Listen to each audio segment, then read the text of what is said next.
जय माँ काली। कई बार जब मैं लोगों को अपनी कहानियाँ बताती हूँ, अपनी स्टोरी बताती हूँ कि किस तरीके से मेरी माँ काली मुझे हर पल अपना अनुभव कराती हैं।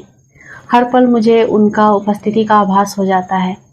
किसी भी वक़्त, किसी भी परिस्थिति में अगर मैं फँसी हूँ, किसी बुरे परिस्थिति में फँसी हूँ या फिर परिस्थिति अच्छी ही क्यों ना हो, उस समय मुझे माँ काली के उपस्थिति का आभास किस तरीके से हो जाता है, तो लोगों को विश्वास नहीं होता।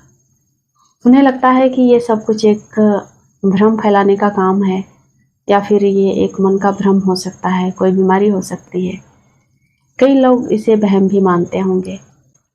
लेकिन अगर आप एक भक्त हैं, आपको ईश्वर पर विश्वास है, तो आप भी अपने ईश्वर को हर पल अनुभव कर पाएंगे और हर पल आपको ईश्वर अपना अनुभव भी कराते हैं, अपनी उपस्थिति का आभास भी कराते हैं।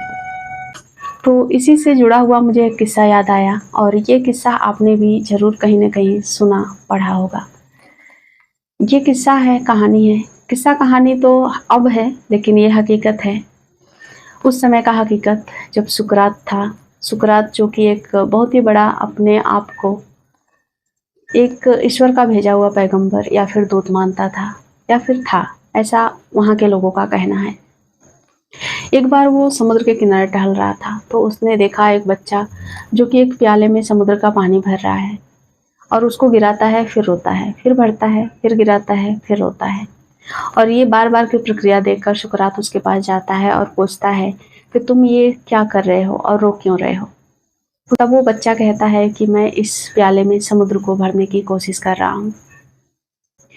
ये सुनकर सुकरात उस बच्चे के पैरों में गिरकर रोने लगा। उस बच्चे ने उस सुकरात को उठाया और कहा कि तुम रो क्यों रहे हो?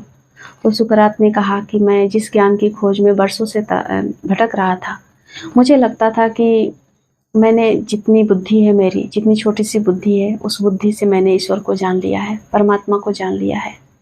लेकिन वो मेरी बुद्धि उस प्याले की तरह है और परमात्मा उस समुद्र की तरह है, जो प्याले में कभी नहीं समा सकता। उसी तरीके से हमारी बुद्धि होती है। हमें लगता है कि हमने ईश्वर को संपूर्ण रूप से जान लिया है, पर ऐसा संभव नहीं है। अब वो बच्चा क्या करता है, उस प्याले को ही समुद्र में फेंक देता है और जोर-जोर से हँसने लगता है। ये देखकर सुकरात उस बच्चे से पूछते हैं कि अब तुमने उस प्याले को समुद्र में क्यों फेंक दिया और तुम हँस क्यों रहे हो? तो उस बच्चे ने कहा कि अगर समुद्र इस प्याले में नहीं समा सकता, नहीं भर सकता, तो ये प्याला तो समुद्र में समा सकता है। ये सुनकर सुकरात उस बच्चे के पैरों में गिर पड़े, क्योंकि उस बच्चे रूपी भगवान ने, परमात्मा ने शायद उन्हें ये ज्ञान देने के लिए ही ये सब कुछ जो एक नाटक रचा था, एक माया रचित।